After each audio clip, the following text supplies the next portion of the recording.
going back to my Hunger Games review. Now, I had talked about Tim Thomas, and I was using him as an example to Katniss Everdeen, as the guy who stands up and does what he believes in, and is very vocal about it. And this is exactly what had occurred during the scene, where the guy says, no, no, no, you can't blow her brains out, you can't kill her, because you do that, you'll make her a martyr. Instead of doing that, let's kill her character. Okay, let's kill her character. We'll make her one of us. And because we're making her one of us, then the people that we control in these slave-like systems within the 13 colonies, that all hope will be crushed. All hope of a revolution, a Renaissance period, it's all gone because we crushed their symbol.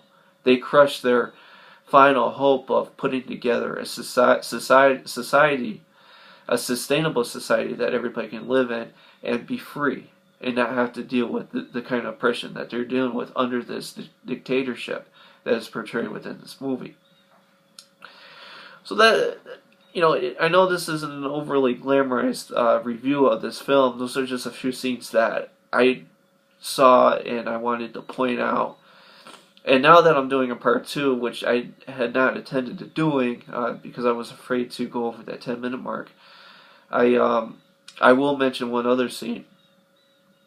And this was a scene with Lenny Kravitz. Now, during the movie, there's a scene where she does this interview on this national television show. She does this interview. She explains, yada yada yada, her love interest in this other guy, which is actually completely fake. Spoiler alert right there. And then she proceeds to say, "Oh, we're going to do this fake marriage, and we're going to have a baby, whatever." I mean, she just says a whole bunch of stuff, mainly just to entertain people. Now, what's important with this scene, and this is constant throughout the entire, first film and then this film as well, is, and she was given a dress by Lenny Kravitz's character, and he told her before going on stage, well, you need to twirl, before the end of the show or before the end of your interview, and she proceeds to do this. Well, the dress starts out and being, and this is sort of an allegory of the phoenix. The phoenix falls apart, and then it rises.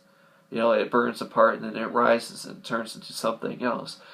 Well, this dress was an allegory to that, because when she had gotten on stage, she was wearing a wedding dress. Well, she then proceeded to twirl at the end of the interview, and you see fire, you see brimstone, what have you.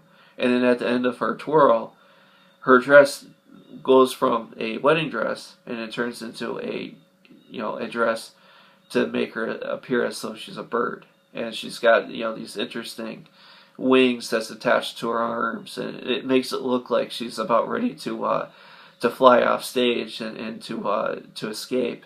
And the bird, the phoenix, is a constant symbol throughout the film, because I believe it's just because you've taken this fallen society and you have the slave grid within the 13 colonies. And the society, obviously, it had once been a great society, but because of an economic collapse or a civilization collapse, this is what's happened. It went from a really good-looking society to a really dark ages type of society, and now it's going through a process where it's changing back into a Renaissance-style society. And that's basically what this movie is trying to portray. And this is America. When you watch this film, you're seeing America take place. That's just how it is. I mean, and I can't explain it any other way without giving away too much. It's just that all the symbology that's used, the spying that's portrayed in there, the technological advances.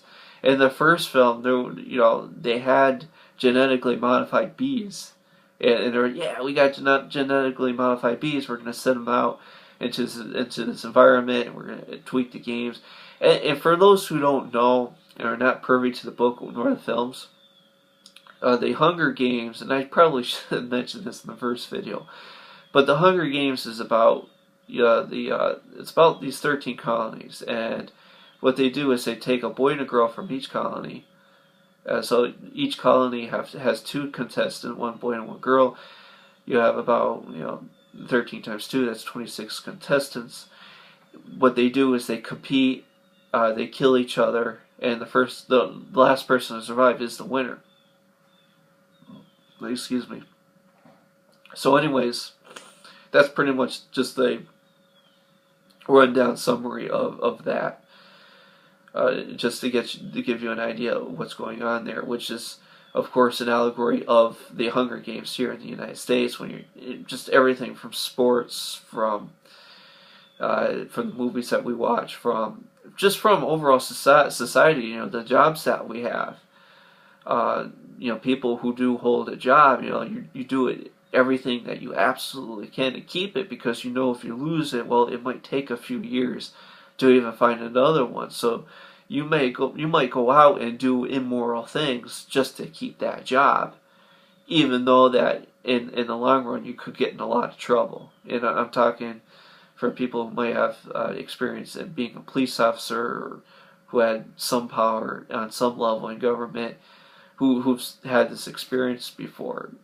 Guys like me have never had a similar experience like that before, but I'm sure many of you listening have. So I'm going to go ahead and I'm going to end this video. I do hope that some of you do end up watching this movie, because it really is, especially taking your kids to this film, because it really is an educational film, and you really do learn a lot about the world through this film. It's, as the saying goes, art imitates life. Life imitates art. So thank you for watching. Thank you for listening. And stay tuned for more.